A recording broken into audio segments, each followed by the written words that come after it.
মুখ্যমন্ত্ৰীৰ কনভয়লৈ বটল নিক্ষেপ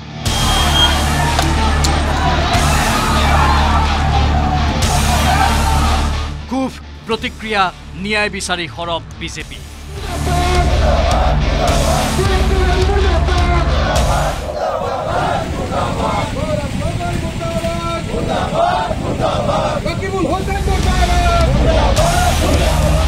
মুখ্যমন্ত্ৰীৰ কনভয়লৈ কোনে দলিয়াইছিল বটল দুৰ্বৃত্তক বিচাৰি ক্ষিপ্ৰ তদন্ত অসম আৰক্ষীৰ ঘটনাত জড়িত থকাৰ সন্দেহত মঙলবাৰে পুনৰ আটক হ'ল বোকাখাতৰ 4 কংগ্ৰেছ কৰ্মী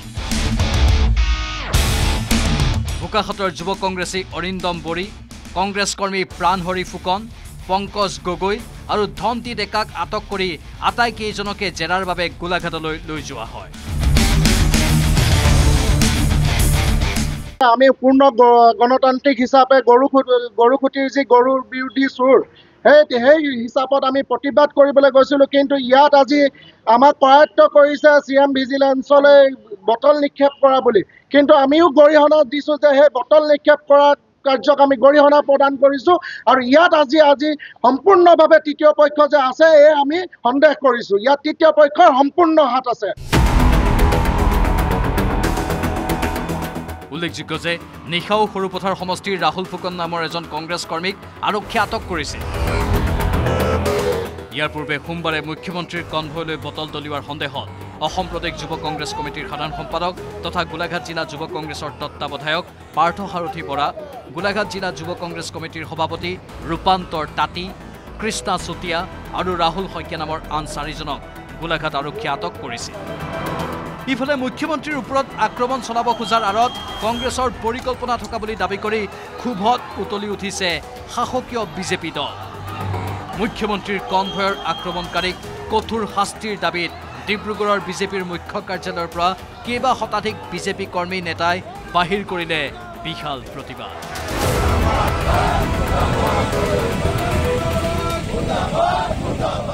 তেওঁক হত্যা কৰাৰ এটা প্ৰচেষ্টা বুলি আমি ক'ব খুজিছোঁ আজি মাননীয় মুখ্যমন্ত্ৰী মহোদয় বটল মাৰিছে আমি ভাবিছোঁ এইটো নিশ্চয় তেওঁক এটেম্প টু মাৰ্ডাৰ বুলি ক'ব খুজিছোঁ গৌৰৱ গগৈ ডাঙৰীয়াৰ নেতৃত্বত অসম কংগ্ৰেছে এতিয়া তেওঁলোকৰ যিখন নাও ডুবিবলৈ বাকী আছিল সেইকণো ডুবাবৰ কাৰণে গৌৰৱ গগৈ গৈ আছে গতিকে চৰম হতাশাগ্ৰস্ততা তেওঁলোকে গণতন্ত্ৰৰ সকলো প্ৰমূল্যবোধ ভৰিৰে মোহাৰি অসমৰ সৰ্বাধিক জনপ্ৰিয় মুখ্যমন্ত্ৰীগৰাকীক যিটো ধৰণে আক্ৰমণৰ প্ৰয়াস কৰিলে বিফল প্ৰয়াস কৰিলে আমি ভাৰতীয় জনতা পাৰ্টিৰ সকলোৱে গৰিহণা দিছোঁ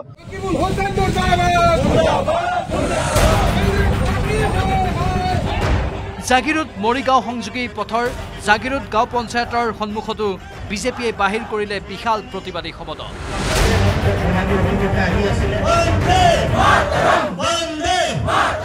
কংগ্ৰেছৰ জিলা কাৰ্যালয়ৰ পৰা তেখেতৰ ওপৰত এই আক্ৰমণ কৰা হৈছে এই আক্ৰমণক আমি ভাৰতীয় জনতা পাৰ্টি মৰিগাঁও জিলাই গৰিহণা দিছোঁ আৰু ইয়াৰ পৰা প্ৰমাণিত হৈছে যে কংগ্ৰেছ হতাশাগ্ৰস্ত হৈছে গোলাঘাটত মুখ্যমন্ত্ৰীৰ বাহনত বটল দলিওৱাক লৈ ধুবুৰীতো বিজেপি কৰ্মীয়ে সাব্যস্ত কৰিলে প্ৰতিবাদ এই প্ৰতিবাদী ধৰ্ণা কাৰ্যসূচীত অংশ লৈ মন্ত্ৰী ৰঞ্জিত দাসে ঘোষণা কৰিলে ধুবুৰীত গৌৰৱ গগৈৰ প্ৰৱেশ নিষিদ্ধ হ'ব যেতিয়ালৈকে কংগ্ৰেছৰ কৃতকৰ্মৰ ক্ষমা নোখোজে তেওঁ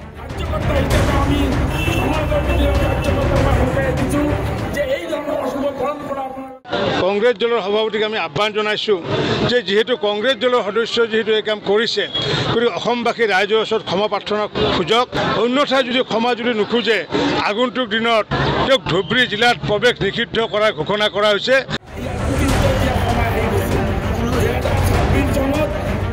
উল্লেখযোগ্য যে গোলাঘাটৰ বটল দলিওৱা কাণ্ডৰ আঁৰত গৌৰৱ গগৈ জড়িত থকাৰ দাবী তুলিলে সৰুপথাৰ বিধানসভা সমষ্টিৰ বিধায়ক বিশ্বজিৎ ফুকনে মই ভাবোঁ এই গোটেই ঘটনাটো গৌৰৱ গগৈ তেওঁ পৰিচালনা আছে নহ'লে কালি এই ঘটনাটো ঘটাৰ পাছত আজিলৈকে গৌৰৱ গগৈ কোনো ধৰণৰ প্ৰতিক্ৰিয়া সামাজিক মাধ্যমতেই হওক বা ৰিপৰ্টাৰ সন্মুখতে হওক দিয়া নাই কংগ্ৰেছে মুখ্যমন্ত্ৰীৰ ওপৰত আক্ৰমণৰ ঘটনা দুৰ্ভাগ্যজনক কংগ্ৰেছে গণতন্ত্ৰৰ কথা পাহৰি গৈছে বুলি প্ৰতিক্ৰিয়া প্ৰকাশ কৰিলে ৰাজ্যিক বিজেপিৰ সভাপতি দিলীপ শইকীয়াই এই আক্ৰমণক এটেম্প টু মাৰ্ডাৰ অভিযোগৰ আওতাত গোচৰ ৰুজু কৰিবলৈ আহ্বান জনালে দিলীপ শইকীয়া বটলো দলিয়াব পাৰিলে হয়তো শিলো দলিয়াব পাৰিলে হয়, গ্ৰেনেডো মাৰিব পাৰিলে হয়, কাৰণ কংগ্ৰেছৰ ওপৰত কোনো ভৰসা নাই। গতিকে সেইকাৰণে গোটেই ঘটনাটোৰ এটা শক্তিশালী তদন্ত বিচাৰিছোঁ। এতিয়া তেওঁলোকেতো বটল নিজৰ মতে দলিওৱা নাই, তেওঁলোকক হয়তো কোনোবা নেতৃত্বই তেওঁলোকক নিৰ্দেশ দিছে যিসকল আক্ৰমণকাৰী তেওঁলোকৰ কঠোৰতম শাস্তি বিহাৰ ব্যৱস্থা কৰিব লাগে। কংগ্ৰেছে সংবিধানক ভৰিৰে মোহৰা বুলি নগাঁৱত উপস্থিত হৈ প্ৰতিক্ৰিয়া প্ৰকাশ কৰিলে শ্ৰম মন্ত্ৰী ৰূপেশ গোৱালাই। মুখ্যমন্ত্ৰী কনভয়ৰ ওপৰত মানে এনেধৰণৰ মানে প্ৰথমবাৰৰ বাবে হৈছে আৰু আমি নিন্দা কৰিছোঁ। কংগ্ৰেছ আচলতে তেওঁলোক একেবাৰে তেওঁলোকৰ মানে নীতি আদৰ্শক তেওঁলোকে জলাঞ্জলি দি পেলাই তেওঁলোকে সম্পূৰ্ণৰূপে মানে এইটো হতাশগ্ৰস্ততাৰ অন্যতম উদাহৰণ বুলি ক'ব লাগিব।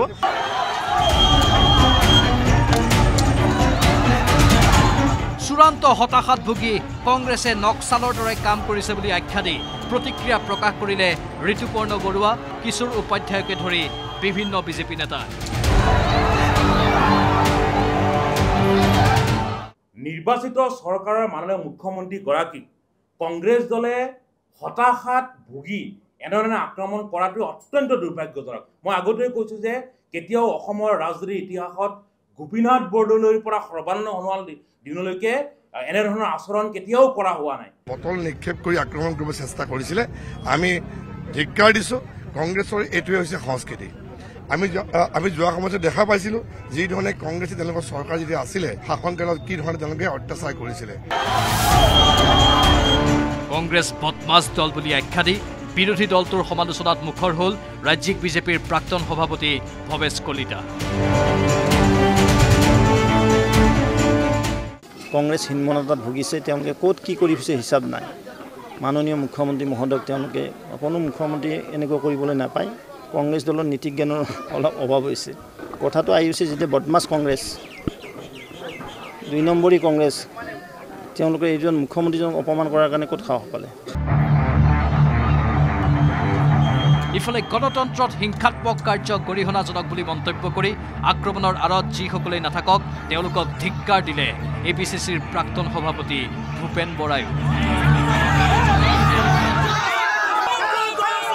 গণতান্ত্ৰিক আন্দোলন, গণতান্ত্ৰিক প্ৰতিবাদ আমি সদায় অহিংসাভাৱে হোৱাটো বিচাৰোঁ। এইটো বটল দলিওৱা কথা আমি তীব্ৰ ভাষাৰে গৰিহণা দিছোঁ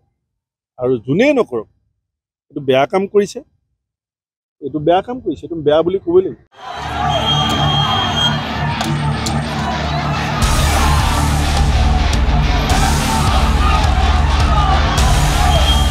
bureau report, news 18 Assam north east.